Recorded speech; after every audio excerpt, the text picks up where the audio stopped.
Bonsoir Monsieur Manouma, je suis très heureuse de vous recevoir au Procope pour la première fois.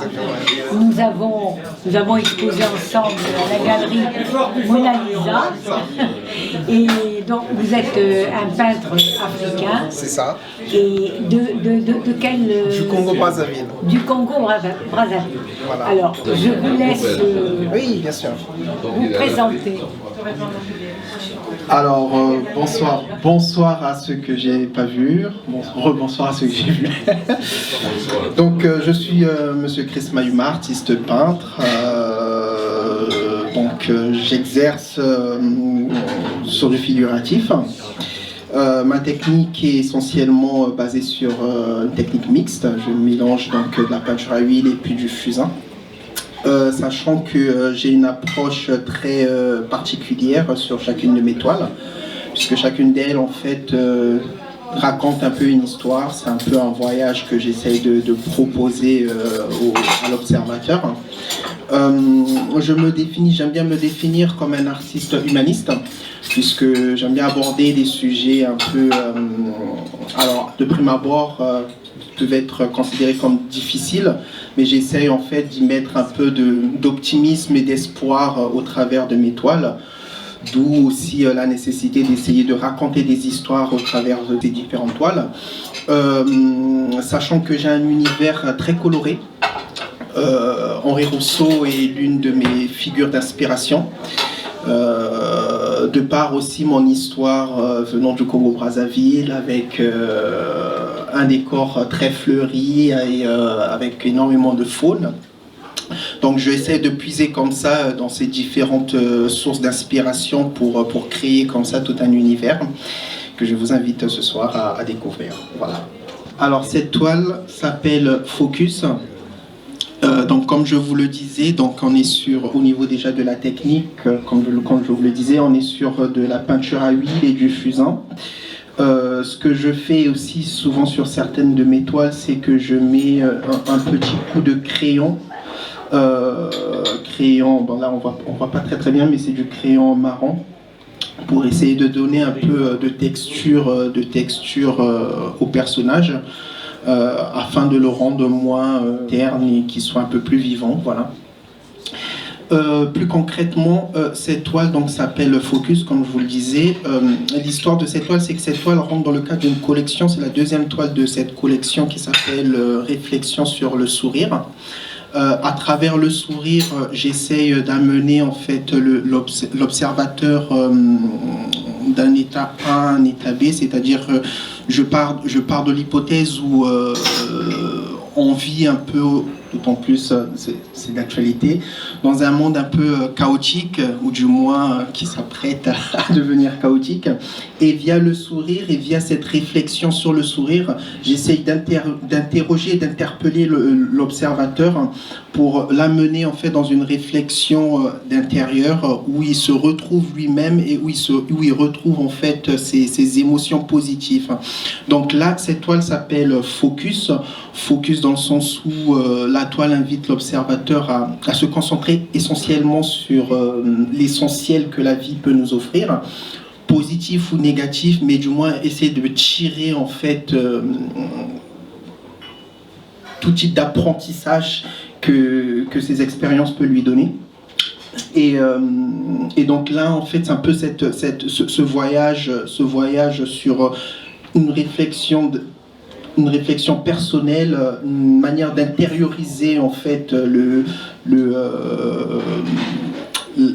la volonté de la personne à se concentrer essentiellement sur l'essentiel. Comme je vous le disais, alors il y a une petite subtilité, c'est que sur chacune de mes toiles, vous retrouverez toujours l'oiseau ou le papillon. Ce sont deux éléments totems que j'utilise, que j'incruste comme ça dans mes toiles. C'est une manière de me personnifier moi dans la toile, sachant qu'en fait l'oiseau et le papillon représentent une part de ma personnalité. L'oiseau, c'est un peu ce côté volonté de se libérer, d'aller toujours de l'avant et d'essayer de toujours toucher les limites et d'aller même plus loin. Et le papillon, c'est cette approche un peu de métamorphose où on essaie toujours de toucher chaque changement et d'aborder les choses avec un renouveau, toujours se renouveler. Donc c'est deux facettes de ma personnalité que j'essaie à chaque fois d'introduire dans ma toile, dans une certaine manière d'y demeurer et de demeurer avec l'observateur tout au long de ce voyage. Donc ça, c'était pour la toile Focus. On a l'autre toile qui s'appelle Jardin d'Éden. Alors cette toile est très particulière parce que, de prime abord, on penserait que c'est une toile qui appelle à s'apaiser, mais c'est plus une histoire de rencontre, mais rencontre entre l'observateur et ses rêves d'enfance perdus. C'est vrai que quand on est enfant, on a plein d'envies, on a plein de rêves, et au fur et à mesure que la vie, qu'on affronte la vie et qu'on grandit, on s'oriente vers d'autres horizons et qui ne sont pas forcément ce que nous sommes ou qui ne reflètent pas forcément notre fort intérieur et notre volonté. Ici, la toile invite donc l'observateur à vraiment reprendre contact avec ce monde-là et à faire corps justement avec ses rêves d'enfance perdus. Donc, ce récit un peu comme ça ici personnifié par ces deux personnages, en fait, on a la même personne. L'enfant ici, c'est les rêves d'enfance perdus, donc qui représentent la même personne qui est ici adulte. Tout ceci est donc représenté dans un univers un peu comme ça, fleuri avec une faune.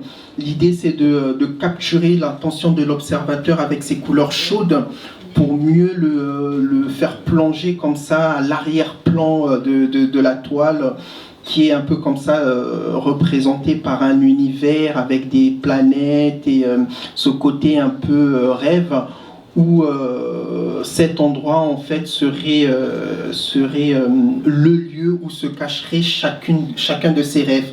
Donc chaque étoile, chaque planète, chaque étendue de ce cosmos, c'est un peu un des rêves que l'enfant a pu émettre dans sa vie, qui se cache à ces endroits-là, et s'il arrive à faire corps avec lui-même, à faire corps avec ses rêves, il arrivera à partir de l'autre côté de la toile et rejoindre en fait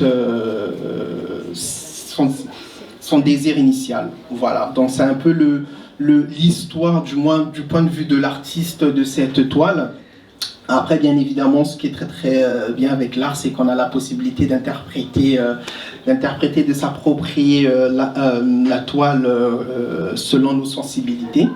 Et là, j'essaye vraiment de ramener l'observateur d'un point A à un point B, sachant que cette toile-là rentre aussi, donc, comme la précédente, dans le cadre d'une collection qui s'appelle Protection. Chacune de mes, d'ailleurs, je ne l'ai pas dit, chacune de mes collections en fait compte 7 toiles, et c'est 7 toiles comme ça à thème qui commencent donc il y a un début et à la fin il y a la fin de l'histoire un peu comme ça où l'observateur, mais bon après il faudrait que je présente toutes les toiles, mais il y a une finalité comme ça sur la dernière toile en partant de la première. Et donc celle-ci donc rentre c'est la deuxième de la collection Protection, sachant que la collection Protection parle en fait de tout ce qui est valeurs humaines. On parle par exemple de valeurs humaines, de pensée, de rêverie, de nos rêves d'enfance. C'est vraiment se protéger les autres, protéger l'environnement et la protection de manière globale et tout ce que ça peut encadrer. Donc voilà, on peut passer sur la troisième. Cette toile-là rentre également dans le cadre de la collection Protection, c'est la troisième. C'est une toile qui a une double lecture, du moins sur l'approche de l'artiste, elle a une double lecture. La première lecture, c'est, alors, de par mon histoire, je suis originaire du Congo-Brazzaville. Il faut savoir que, que le Congo-Brazzaville, dans les années 80, était appelé Brazza la Verte. C'est un lieu où la sensibilité écologique avait été beaucoup développée dans ces années-là, en fait, enfin avant toutes les crises qui ont commencé à partir des années 90. Et donc j'ai été beaucoup imprégné pendant mon enfance de tout ce qui est écologie et amour de la nature. Et là, en fait, c'est aussi un moyen de me rappeler à moi-même cet idéal, mais aussi d'inviter l'observateur à pénétrer dans ce monde et à lui offrir en fait cette conception entre guillemets de la vie. Et donc là, cette première lecture, c'est un peu une invitation à la protection de la nature. On a comme ça ce personnage qui représente un peu Mère Nature. Cette toile s'appelle Mère Nature. On a comme ça donc le personnage de la dame qui représente un peu Mère Nature, qui est là, qui nous nourrit, qui nous nourrit nous tous, donc qui nous nourrit que ce soit l'espèce humaine, mais également les espèces animales et végétales de manière générale, donc qui nourrit comme ça tout l'univers et tout l'univers. Et l'idée, c'est donc de sensibiliser l'observateur en lui indiquant que nous sommes tous interdépendants de Mère Nature, que chaque individu, que ce soit l'espèce humaine ou animale ou végétale, a son rôle à jouer comme ça dans ce théâtre de vie que nous vivons, et qu'il est important en fait de respecter cette nature et de s'inviter avec elle et de se nourrir d'elle et de nous laisser qu'elle nous nourrisse afin qu'elle puisse s'épanouir et que nous puissions également nous épanouir au sein d'elle. Donc on a comme ça une galerie d'espèces animales qui sont représentées. On a la lionne ici qui représente un peu comme ça l'autorité, la protection, qui est là en fait pour veiller à ce que l'ordre règne. Ici on a l'oiseau rouge-gorge qui est un peu le totem de l'espoir. Ce sentiment de pouvoir espérer autre chose, de se transporter vers quelque chose de meilleur. Ensuite, on a le papillon, donc du coup, qui me représente aussi, mais dans la toile aussi, qui représente l'idée de transformation, l'idée que un autre monde est possible que le nôtre, que nous pouvons aller vers autre chose. Ça, c'est donc la première lecture. La seconde lecture que j'ai voulu insérer là-dedans, c'est aussi un peu un hommage à ma mère. Et c'est un hommage via l'hommage de ma mère, c'est un peu un hommage à toutes les femmes, puisque du coup la femme aussi c'est un peu Mère Nature qui est là pour nous, qui est là pour assurer la pérennité de l'espèce et la pérennité du monde entre guillemets, et quelque part elle est là aussi pour nous protéger via son côté protection qui peut être représenté par la lionne, mais aussi de nous donner l'espoir via notre éducation et de nous emmener vers une transformation et un équilibre. Donc c'est ces deux lectures comme ça qui sont faites par l'artiste. Encore une fois, ce qui est très intéressant, c'est qu'on peut avoir une approche totalement différente, et c'est ce que l'art permet de faire. Donc comme je vous le disais, donc je suis sur vraiment un univers très coloré et très... J'aime beaucoup jouer avec les couleurs, vraiment les mettre en avant, avoir ce contraste entre justement le noir et blanc que le fusain peut donner avec la peinture, afin de vraiment donner sa place à la couleur et qu'elle puisse s'exprimer de manière générale, s'exprimer au travers des différentes... que ce soit des personnages, que ce soit de la faune, que ce soit de la flore, et faire vivre tout simplement la toile. Voilà. Bravo.